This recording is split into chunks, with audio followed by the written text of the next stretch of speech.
Hi, this is Imran from Gaming Till Disconnected, and this is a review of the Logitech G602 wireless gaming mouse. Priced at $69.99 in the UK, the Logitech G602 wireless gaming mouse really gives you a bang for your buck.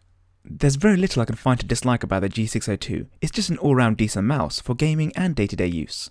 Featuring 11 programmable buttons, 5 DPI sensitivity levels with a range of 250 DPI up to 2500 DPI, a report rate of up to 500 Hz, and a battery life of up to 250 continuous hours in performance mode, and even more impressive 1440 continuous hours in endurance mode.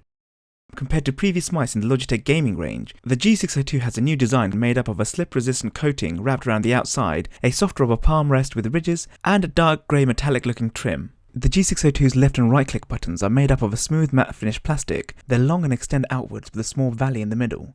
Logitech say these switches have a lifespan of 2 million clicks, but I don't have the time to test it. Yet. The scroll wheel, unlike other mice in the Logitech gaming range, doesn't have two modes of scrolling. Instead, the G602 has a precise clicky scroll, which really isn't an issue. Above the scroll wheel, you have a switch to alternate between the two operating modes, performance mode and endurance mode, with an indicator light showing blue for performance mode and green for endurance mode, and a blinking cyan for when the power's finally running low. I personally like the look. It's not plain and boring, but at the same time, it doesn't look like the illegitimate love child between a transformer and a rat. Not that that's a problem. I personally love transformers. As well as the scroll wheel, the left click and the right click button, the G602 has 8 more buttons, 2 of which are placed on the left edge of the left click button. These are raised and angled slightly towards your fingers, making them easier to reach, eliminating the issues the Logitech G500S had with similarly positioned buttons, where it was difficult to find as they were quite flat and sat angled away from your fingers. Under the G11 button, there's a DPI setting indicator, which sits next to the remaining 6 buttons. Unfortunately, the DPI settings indicator and the mode indicator lights keep turning off, which isn't helpful if you just want on-the-fly information and not have to stop to figure out which operating mode you're in or what DPI setting you're on.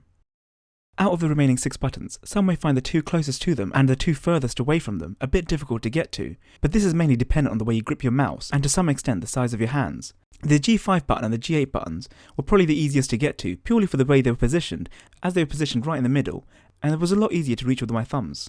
When you first pick up the Logitech G602 wireless gaming mouse, you'll instantly notice the quality of build. It feels nice and solid in your hands. Logitech have a knack for designing devices with impressive ergonomics. We've said this before, and it holds true with the G602. One of the main features of the G602 is the ability to last up to 250 continuous hours in performance mode and 1440 hours in endurance mode. The main difference between the two modes is performance mode is meant for gaming, giving you a more accurate sensor and quicker response times, whereas endurance mode is for your day-to-day use. Being a wireless mouse, the G602 requires 2 batteries to power it, and these also act as a weight, else the G602 becomes a bit light. A great feature with the G602 is it can run on only one battery. This is probably one of my favourite things about the G602.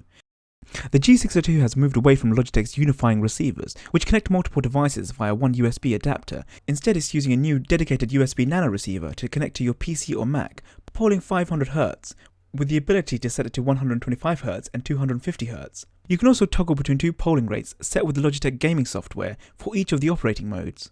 The new prior to USB adapter, like the unifying receiver, is small enough that you can leave it connected to a laptop and not have to worry about damaging it.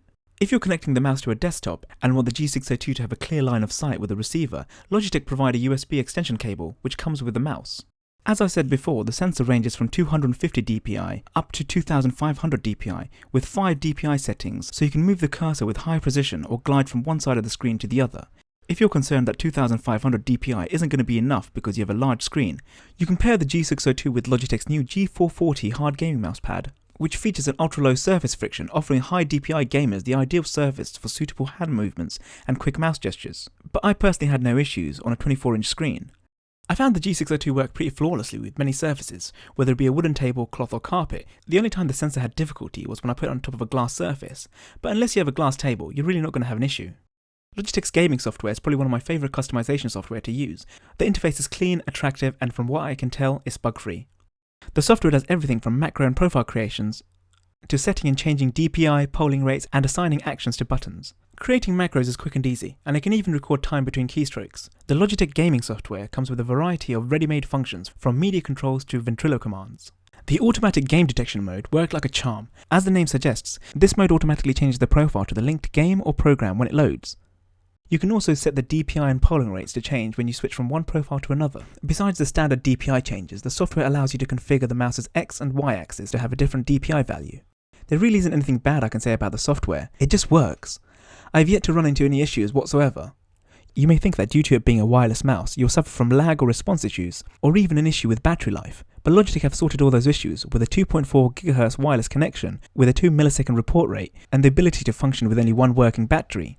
With the price of $69.99, the Logitech G602 wireless gaming mouse is a bargain for all the features that it comes with. If you want the features of a high-end mouse and don't want to spend an arm and a leg buying it, then the Logitech G602 wireless gaming mouse may be the mouse for you. You can also read the full written review over at GTD, the link's in the description. If you like this review guys, be sure to give the video a like, it really helps us out, and subscribe to us for more tech reviews. And as we love you guys so much, we're going to be giving this mouse away to one lucky viewer. Like and share this video, and click on the link in the description for more info.